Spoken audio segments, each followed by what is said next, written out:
Dan Hurley going after Evan Miyakawa is not what I had on my bingo card. You're Locked On UConn.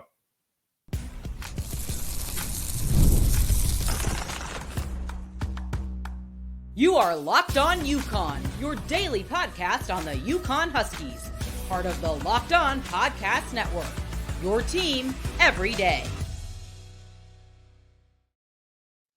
Thanks for making Locked On UConn your first listen every day. We are free and available wherever you get your podcasts and on YouTube, part of the Locked On Podcast Network, your team every day. Before we dive into today's show, I'd take a quick moment and ask for a small favor. If you're enjoying the content, please take a second to subscribe to the YouTube channel and follow wherever you listen to the audio versions, Apple, Spotify, wherever. It really helps the show grow. And it genuinely helps our team get better at our jobs, and we appreciate your support.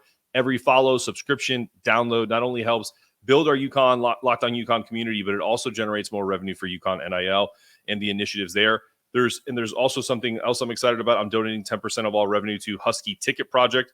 I'm a proud partner of them to help send kids to games and make a real difference.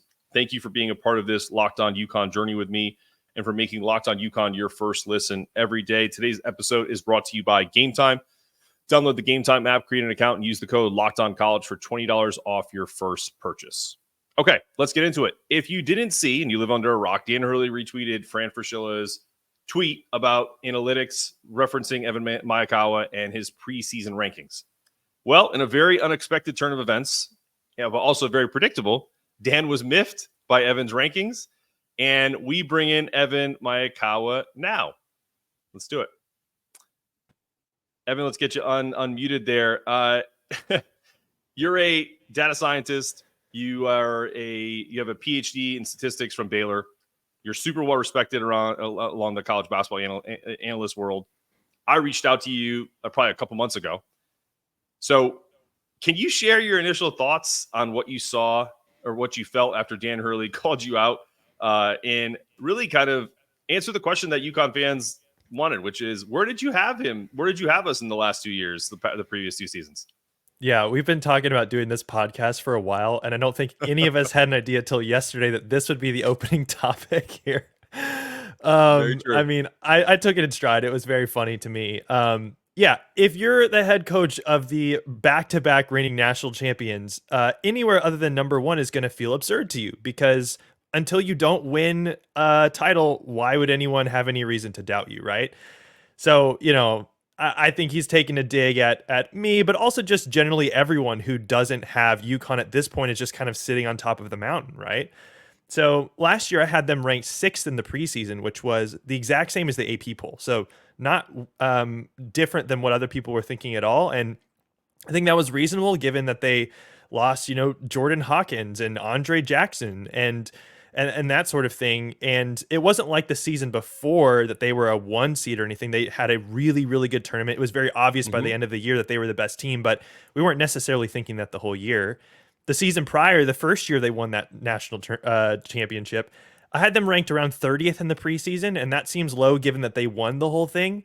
But they weren't in the AP poll at the beginning of the year either. So it wasn't really that outlandish. I think the larger takeaway here is that, Dan Hurley has a chip on his shoulder, and he should. And anything that he can find to motivate his team and prove the haters wrong. I mean, at this point, there aren't really that many doubters. So any material that he can find, if it comes from me and from my, data-based preseason projections saying that they're only the 9th or 8th best team in the country, by all means, use that for motivation. It's a really great way to describe it. I appreciate it. I have one question that I didn't get to you pre-show, and it's off of what you just brought up about how you didn't, some of these, it's what other people have thought. Like, I think you said something like to the effect of you had them 6th last year. If this is a big if they win it all again this year, does anything about the way you do your metrics preseason change, considering they continue to kind of follow this script? I talked about this being a formula the other day, that it's, even though they're losing 4 or 5 big time contributors, it seems like every season, they're retaining talent on the freshman to sophomore to junior, bringing in strategic pieces in the transfer portal to kind of augment their team. Does that change the outlook at all, like, or any of the algorithm, if you will? Because again, I'm uninitiated. I love your site. Sometimes I don't understand it, and that's why I'm glad we're talking. So do you think any of that could change if they do win again? And there seems to be a clear formula that Dan Hurley's utilizing.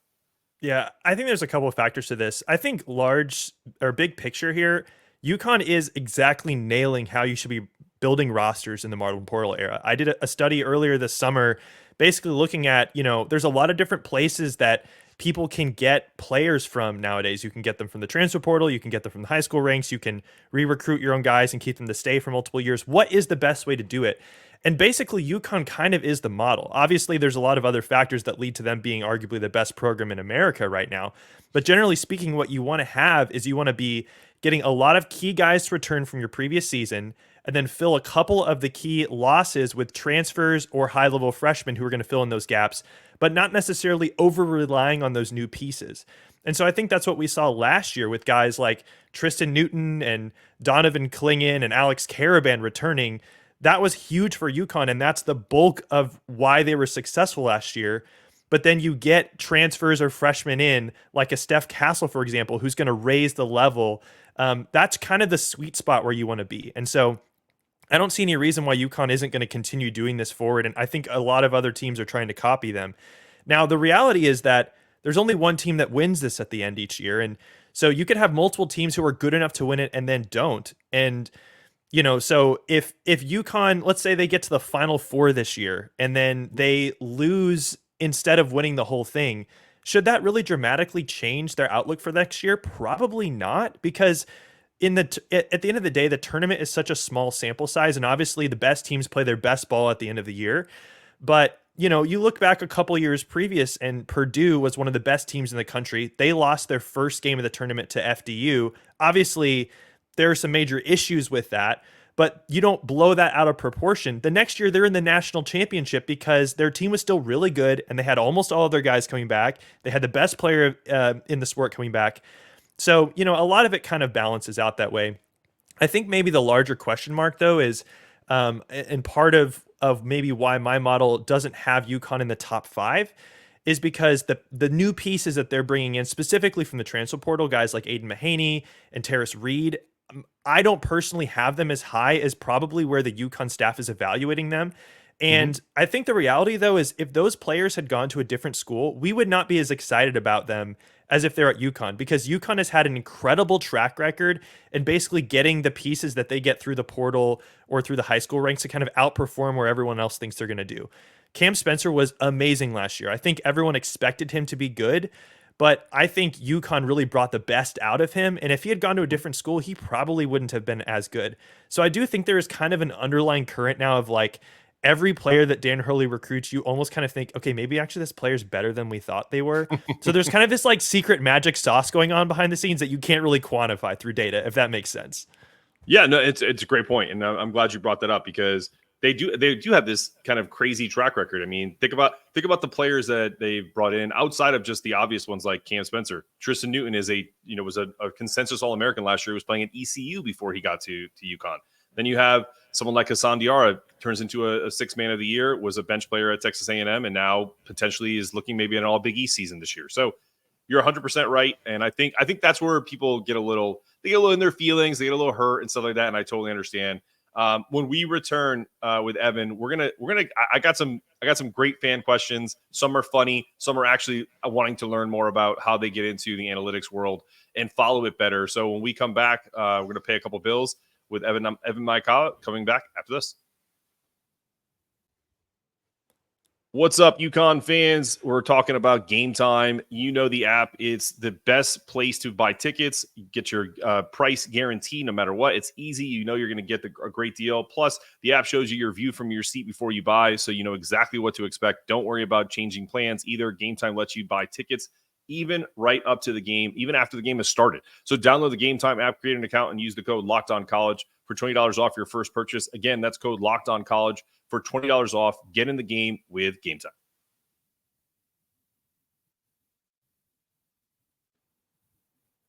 All right, we're back with Evan Miyakawa from evanmaya.com.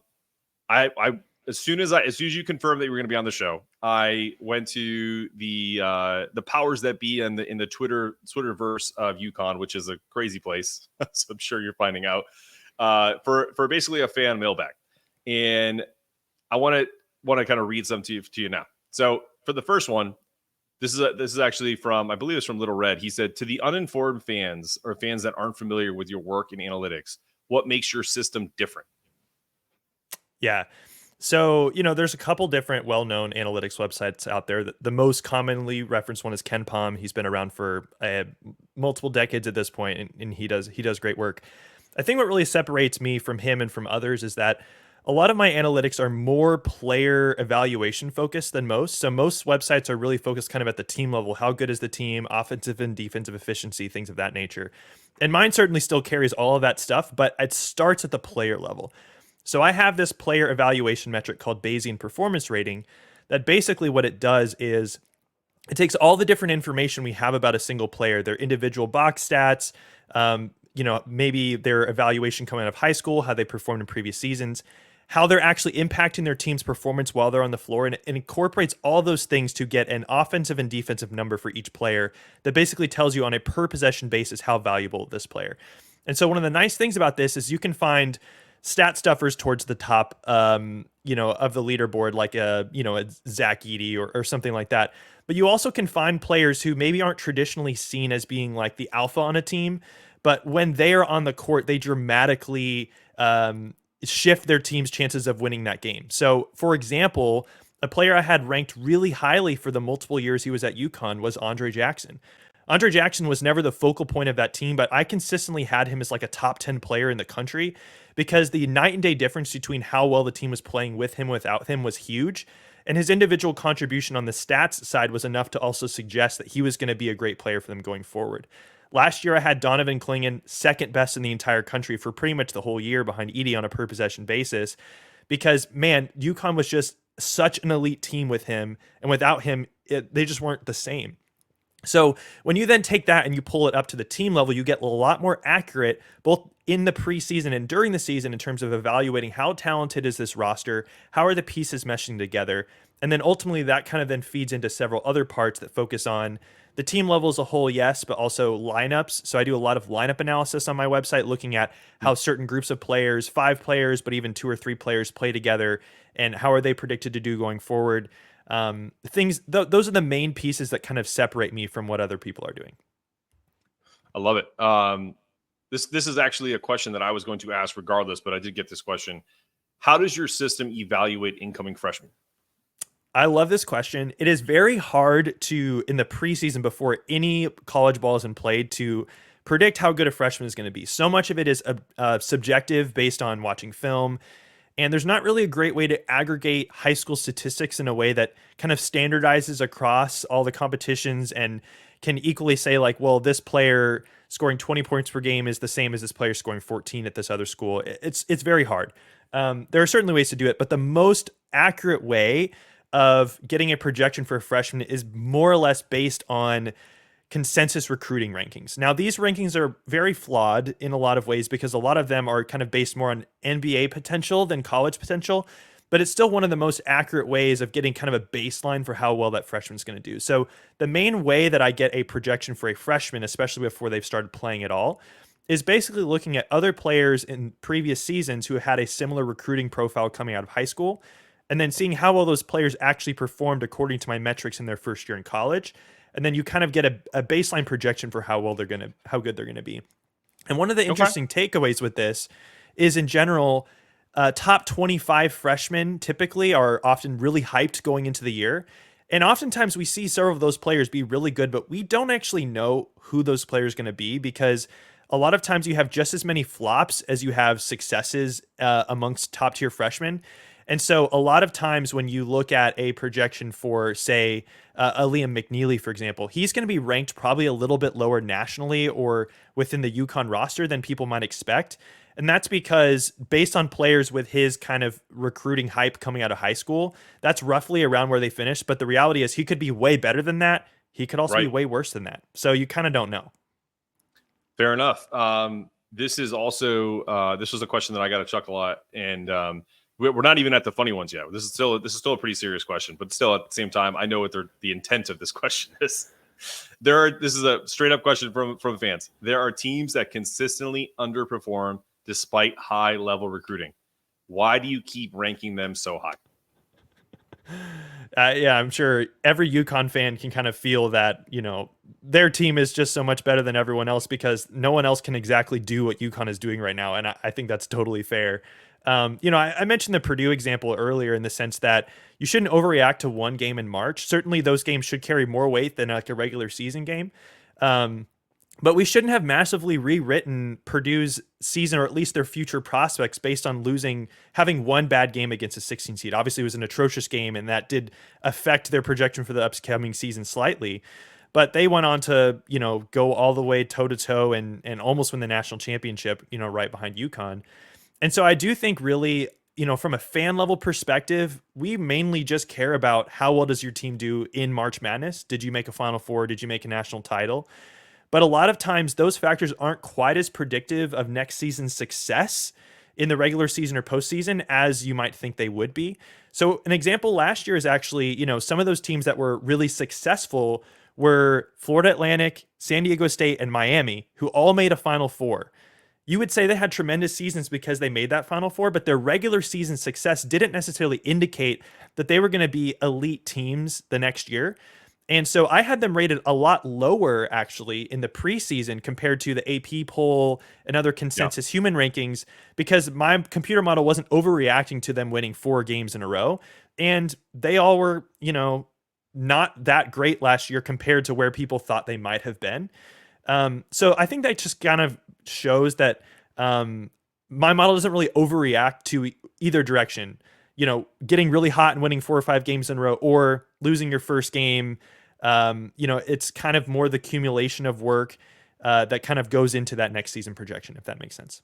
That makes a ton of sense. In fact, I know I'm not really a big bettor, even though I dabble occasionally. I know plenty of people who do betting for a living or kind of it's like a side gig. They use your site on a pretty regular basis because of exactly what you just talked about. There's no big overreaction to one win or one loss. This is my question because I think I added you on a tweet last year after it happened because you have a phrase called a kill shot. It's a 10-0 run. And famously, UConn went on a 30-0 run against Illinois in the Elite Eight. I said, which is now known as the Husky, by the way. Okay, perfect. I love it. But what I said I wanted it to be called because I wanted you to get a sponsorship with Starbucks and call it the triple kill shot. And essentially, you could just go to the Starbucks. And I'm sure in Connecticut, we could probably get Dunkin' Donuts to sponsor a Husky shot, which is 3 shots of espresso. That would be good. Talk to us about the importance of that, the power of the 10-0 run. Yeah, this is something I've been tracking for a couple of years now. And basically, it's kind of a way of measuring a team's ability to go on a scoring run or this sort of spurt ability in games. Because a lot of times what you see is a game can be in the balance, and then if one team goes on a 10-0 run or a 15-2 run or something like that, it dramatically shifts the game in just a couple of minutes. And so a lot of times it's the team that is able to do this in a game and not give it up on the other side that really wins these games.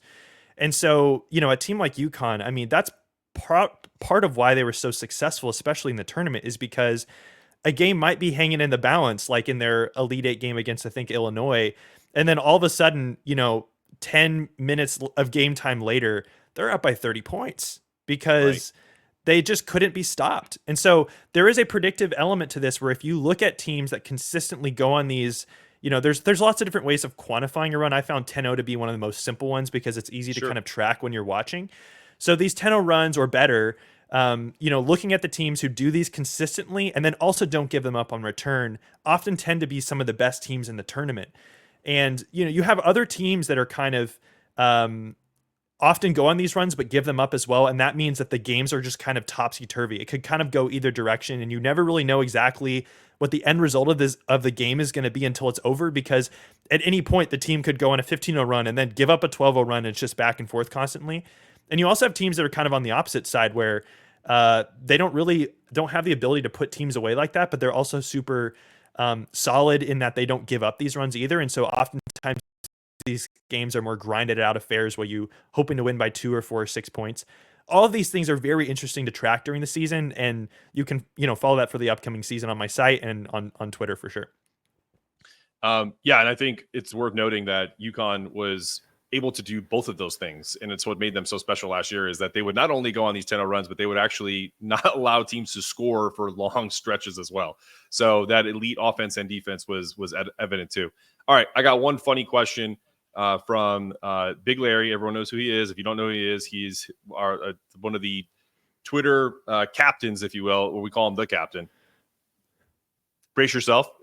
He said, you already answered why you ranked us 9th.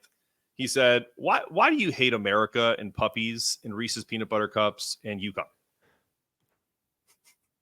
I'll pass on that one.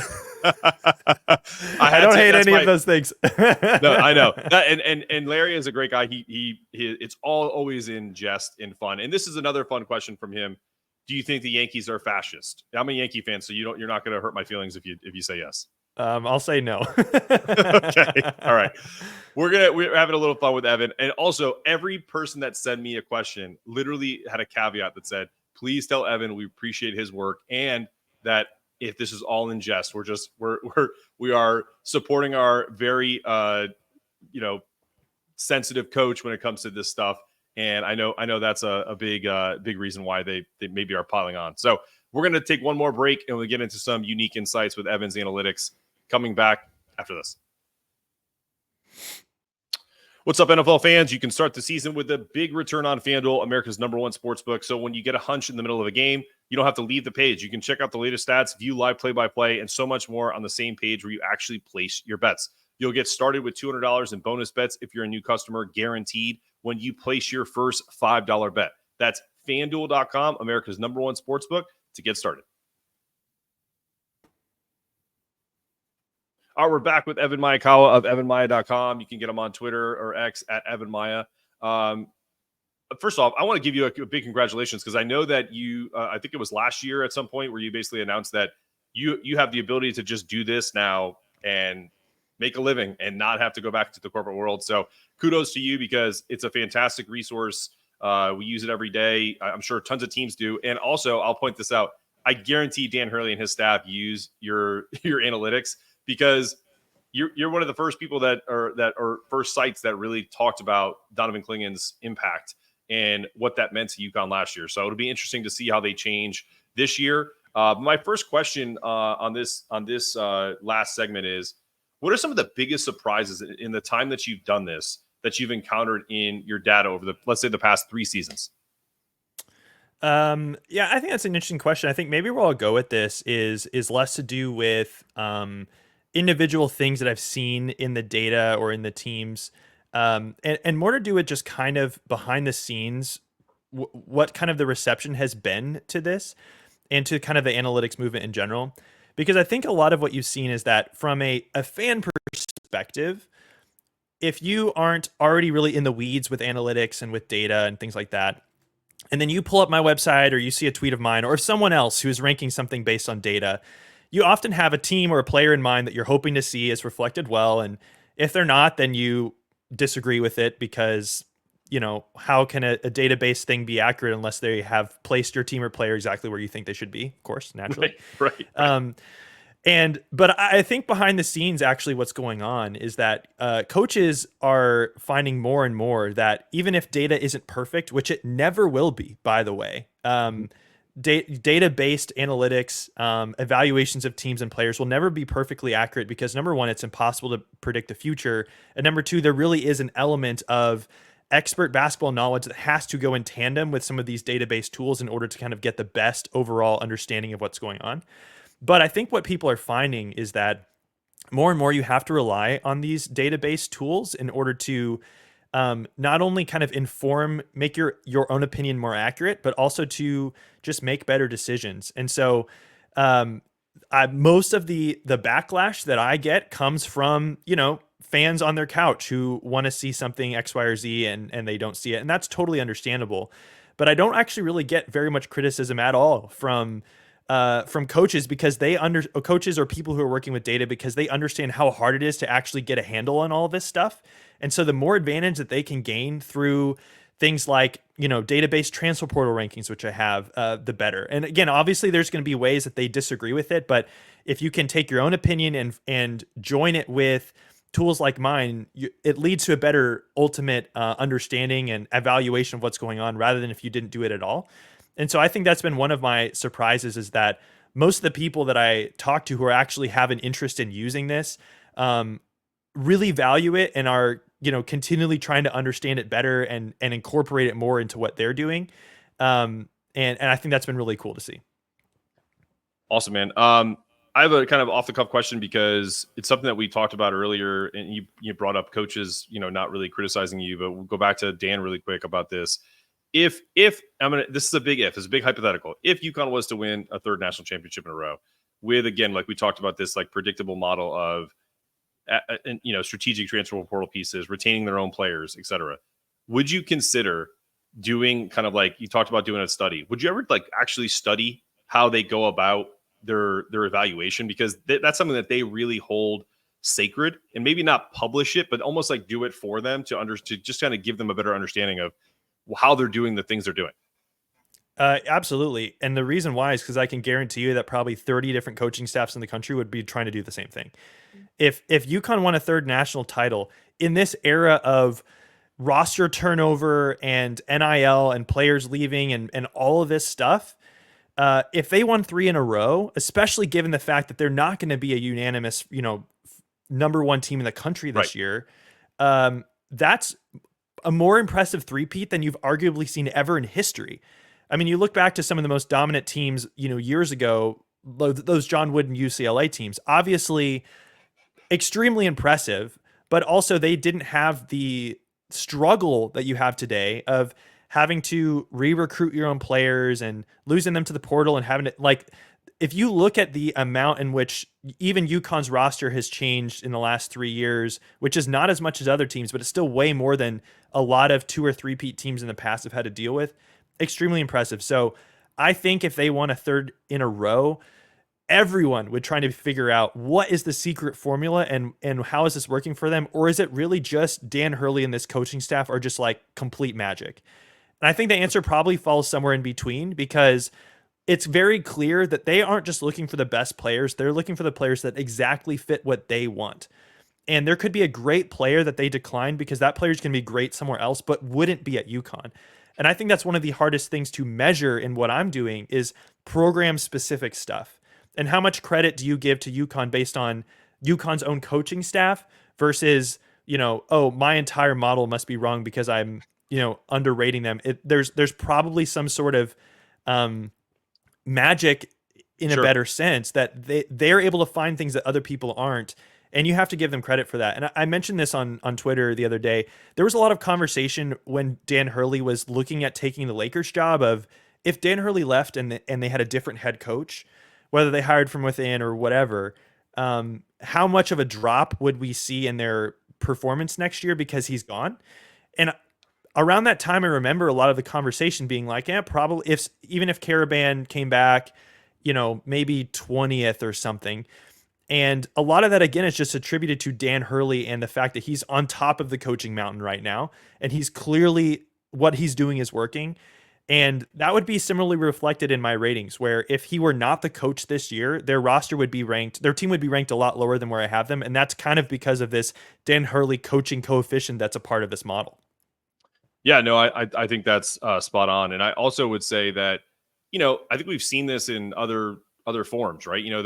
Why were the Patriots so successful? Why were, dynastic teams like the Yankees in the 90s and before in early 2000s? Like, so there is, to use your word, there is some kind of magic that they're able to put together. And I think it's a mixture of your analytics with kind of some of that old school grit that they bring from, with him and Kamani and Luke Murray. It is kind of a special sauce. And Tom Moore, who was with Jim Calhoun. All right, man. I think that's a great place to end. I think you did a fantastic job of defending yourself, and I hope you know that the UConn fan base may be psychos online, but they're pussycats if you meet them in person. We're very thankful for your work, and we'll continue to follow you. Please, I know people know who you are, but just go ahead and tell people where they can find you before we sign off. Yeah, I appreciate it, Mark. This has been super fun. Yeah, you can, if you weren't already seeing my stuff on Twitter from the last couple of days, you can follow me there at Evan Miya. My website's evanmiya.com. That's where you can find all of the stuff that I do, as well as links to all of my different social media platforms and whatnot. I have a blog where I post interesting articles from time to time. I do a little bit of video stuff on TikTok and Instagram, just kind of breaking things down at a bit of a higher level. So there's a lot of different places that I'm kind of operating. But the main place you can find really all of that is at my site at evanmiya.com. All right, fantastic. Couldn't say it any better myself. This has been another episode of Locked On UConn. Don't forget, stay locked in, stay connected. Make sure that toughness meter is always rising. And as always, go Huskies.